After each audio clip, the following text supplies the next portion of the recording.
Assalamualaikum warahmatullahi wabarakatuh. Setelah kita melaksanakan kontrak kuliah, tadi kontrak kuliahnya dibaca-baca terlebih dahulu ya.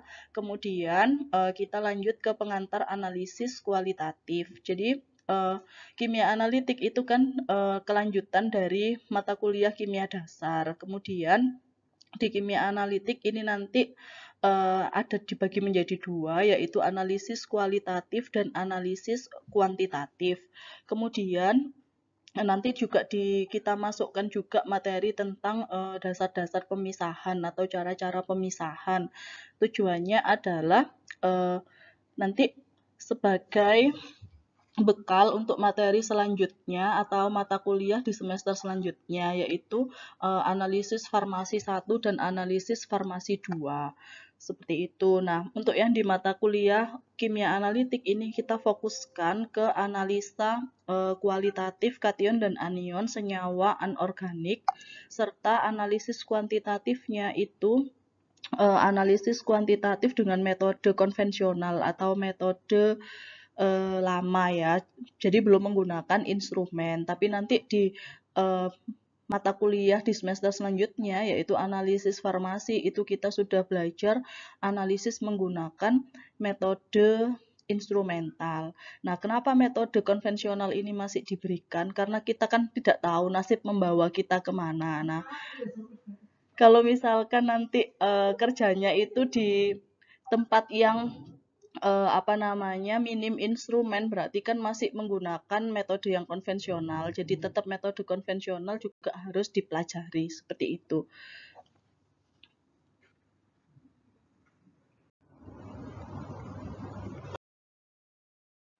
Nah, di sini untuk mata kuliah kimia analitik itu merupakan lanjutan dari mata kuliah kimia dasar kemarin.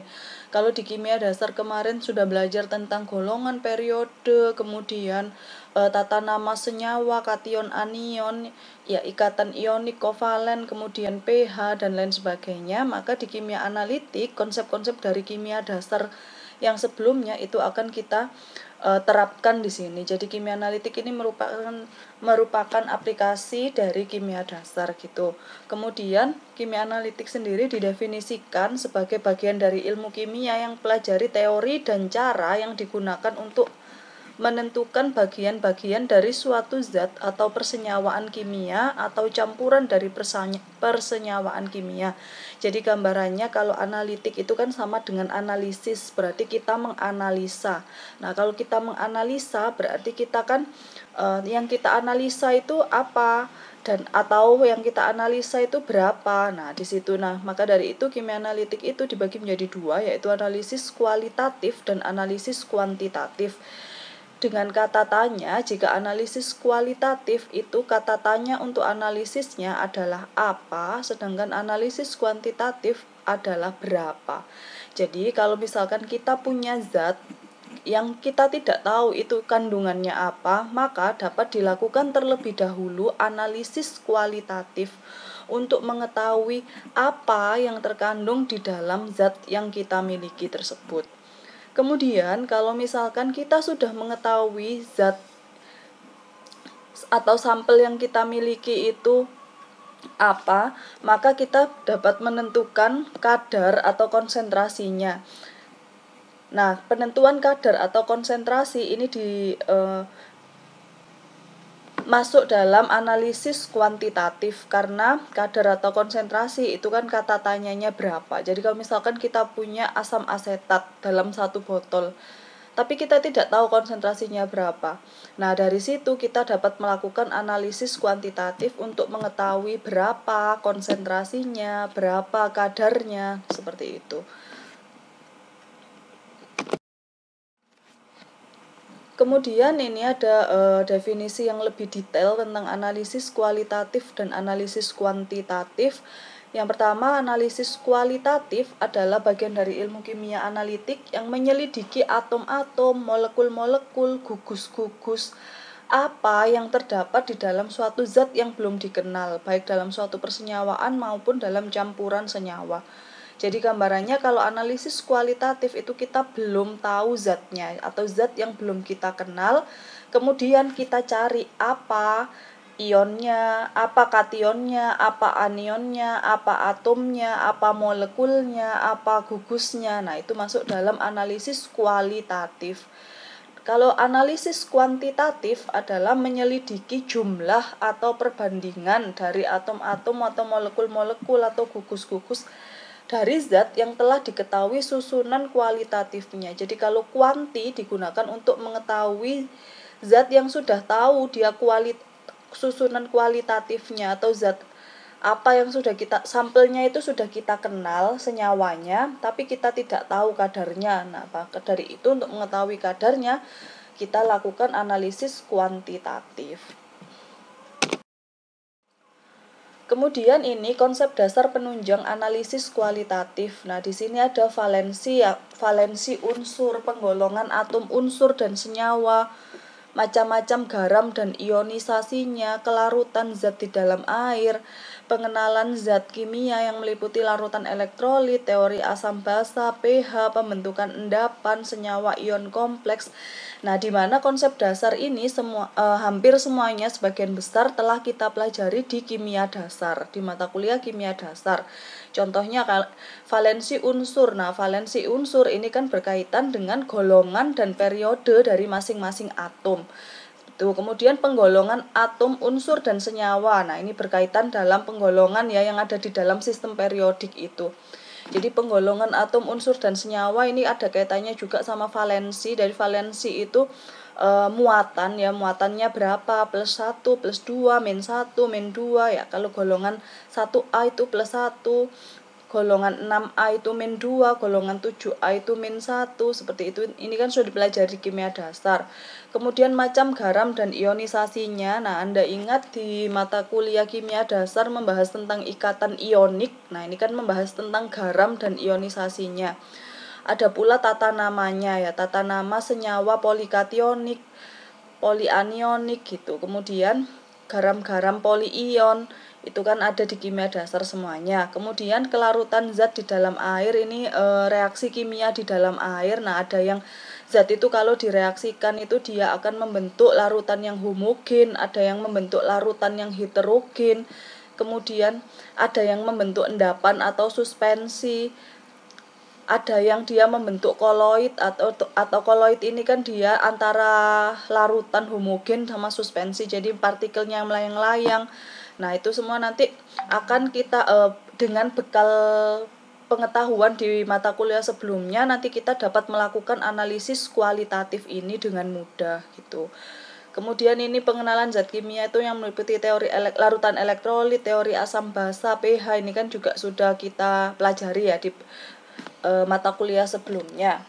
Mungkin yang baru nanti di sini ada reaksi pembentukan endapan. Sebenarnya pembentukan endapan ini sudah pernah kita bahas, nanti mungkin di materi ini nanti kita akan bahas lebih detail lagi. Dan senyawa atau ion kompleks, nanti ini kita bahas lebih dalam lagi di materi kimia analitik ini. Nah, ini contohnya ya valensi. Kalau dia valensi itu dia elektron valensi adalah elektron pada kulit paling luar. Nah, berarti dia menunjukkan jumlah elektron pada kulit paling luarnya itu berapa. Biasanya valensi ini kita hubungkan sama dia golongan sama golongan berapa pada sistem periodik itu. Kemudian di sini ada penggolongan unsur dan senyawa. Nah, ini juga dapat dilihat di sistem periodik. Untuk penggolongan atom unsur ada logam, logam amfoter, non logam, gas mulia. Kemudian ada kalau yang golongan senyawa ini tidak bisa dilihat di sistem periodik ya, karena dia ada karena sudah ada bentuk persenyawaan. Di situ ada golongan oksida, asam, basa, garam gitu. Kemudian yang balik lagi ke golongan atom unsur, ini golongan logam itu golongan 1A, 2A, logam alkali, alkali tanah. Kemudian logam amfoter. Nah, logam amfoter ini kebanyakan adalah golongan di periode 3. Ya, di sistem periodik itu dia terletak di periode 3. Kemudian golongan non logam ini golongan 7A, 8A itu ya. Kemudian golongan di periode 2 itu ada CHON. Nah, itu. Kemudian golongan gas mulia ini golongan 8A. Kemudian senyawa berdasarkan rumus molekulnya ada golongan oksida yang pasti mengandung O. Kemudian golongan asam yang mengandung H, golongan basa yang mengandung OH, dan golongan garam. Nah, kalau golongan garam ini berarti mengandung kation sama anion. Kemudian di sini ada macam-macam garam dan ionisasinya. Nah, macam-macam garam dan ionisasinya ini ada berbagai macam jenis garam. Kalau di dalam pertemuan sebelumnya atau di kimia dasar itu kita belajar tentang ikatan ionik ya. Ikatan ionik ini kalau misalkan asam ditambah basa menghasilkan garam ditambah air ya. Asam itu kan punya H, basa punya OH. H sama OH-nya berikatan membentuk air, sedangkan kation sama anionnya dia berikatan membentuk garam. Nah, tapi di dalam ilmu kimia ternyata garam itu ada berbagai macam. Ada garam normal, ada garam asam, ada garam basa, ada garam rangkap, dan ada garam kompleks. Nah, garam ini nanti yang akan kita highlight, akan kita blow up untuk di materi kimia analisis kualitatif ini. Jadi nanti gambarannya di mata kuliah analisis kualitatif ini Anda akan mempelajari, Anda akan diberi sampel garam, kemudian suruh menganalisis kationnya itu apa dan anionnya itu apa.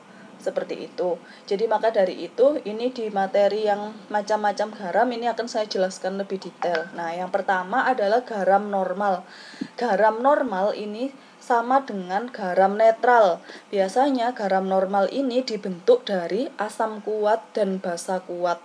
Jadi asam kuat ditambah basa kuat, dia akan menghasilkan garam netral atau garam normal. Contohnya di sini ada K2SO4. Nah, K2SO4 itu kan biasanya dibuat atau hasil reaksi dari KOH yang merupakan basa kuat dan H2SO4 yang merupakan asam kuat. Jadi hasil ionisasinya atau hasil reaksinya dia akan membentuk garam K2SO4 yang sifatnya normal atau netral. Tuh, kemudian garam yang kedua ada garam asam. Nah, garam asam ini dibentuk atau disusun dari asam kuat dan basa lemah. Jadi yang kuat yang menang, yang mendominasi sifatnya adalah yang kuat. Ya, contohnya di sini ada NaHCO3. Nah, berarti Na ini garam asam ini dibentuk dari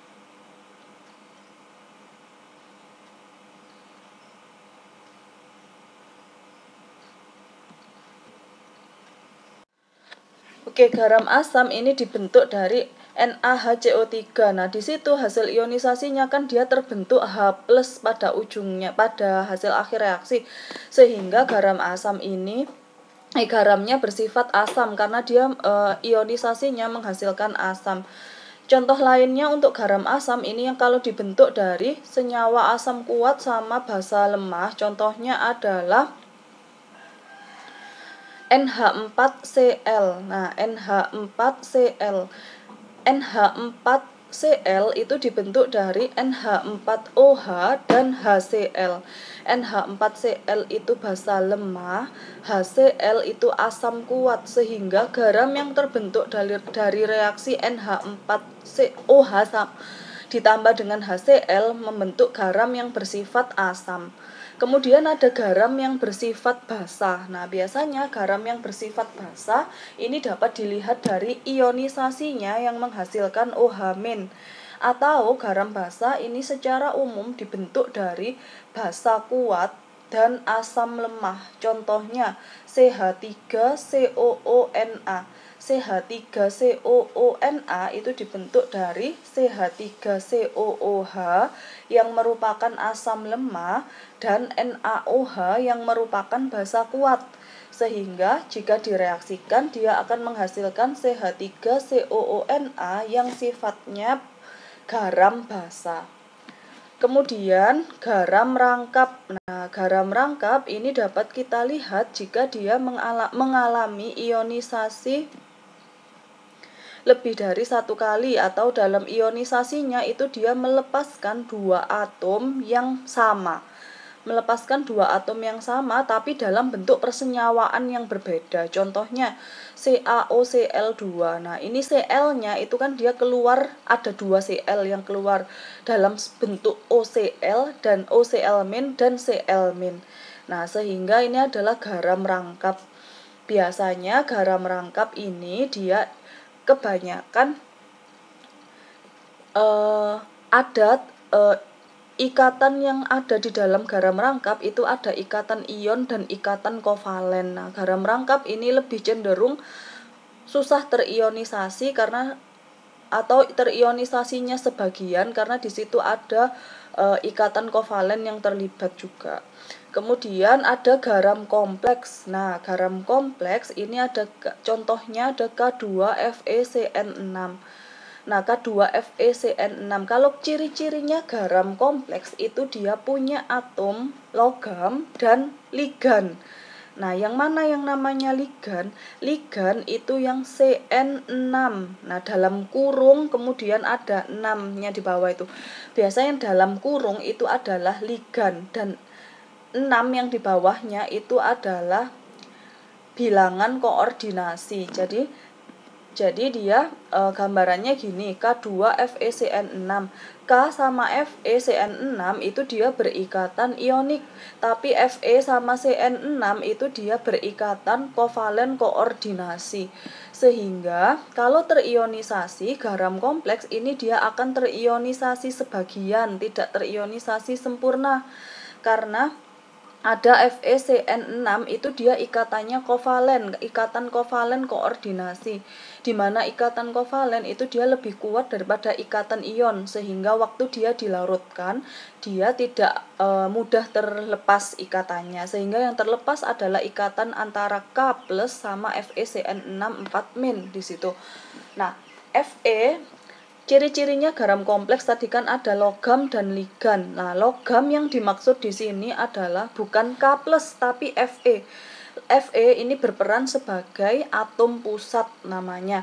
Atom pusat itu atom yang dikelilingi oleh ligan, di mana ligannya tadi kan Cn6.